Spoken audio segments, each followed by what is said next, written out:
L'État français est condamné pour son inaction à la réduction de la pollution de l'air dans 8 zones en France.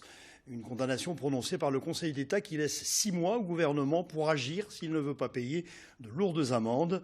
Parmi ces zones, Lyon et Grenoble. Reportage de Vincent Abran et Dominique Bourget. Le gouvernement n'a toujours pas pris les mesures demandées pour réduire la pollution de l'air dans 8 zones en France.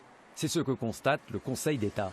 La plus haute juridiction administrative ordonne à l'exécutif de prendre sans tarder des mesures sous peine d'une astreinte de 10 millions d'euros par semestre de retard. C'est un jugement historique et enfin oui, il y a des mesures contraignantes financièrement parce que jusqu'à présent l'État propose, annonce des choses mais finalement ne met pas assez de choses en place et le Conseil d'État valide ce qu'on dit depuis des années. À Lyon et Grenoble, les concentrations de dioxyde d'azote dépassent par endroits les valeurs limites fixées par l'Union européenne. D'après Atmo Auvergne-Rhône-Alpes, l'Observatoire de surveillance de la qualité de l'air, 60% de ce polluant provient du trafic routier. Dans la capitale des Alpes, 700 personnes sont exposées au dépassement, 15 000 dans l'agglomération lyonnaise.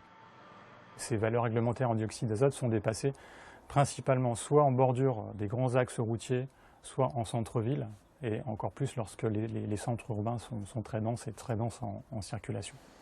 Pour le maire de Grenoble, cette condamnation est une bonne chose. Elle va obliger le gouvernement à prendre des mesures d'accompagnement des territoires qui agissent pour réduire la pollution de l'air. Première opportunité, sur des choses très concrètes, nous demandons par exemple de pouvoir avoir de la vidéocontrôle des plaques d'immatriculation. Ça fait déjà longtemps que nous demandons tous, gauche, droite, écolo, tous les territoires qui sont aujourd'hui qui travaillent ces questions de pollution. Et puis la deuxième opportunité, c'est aussi de montrer que la justice peut aussi être une justice climatique.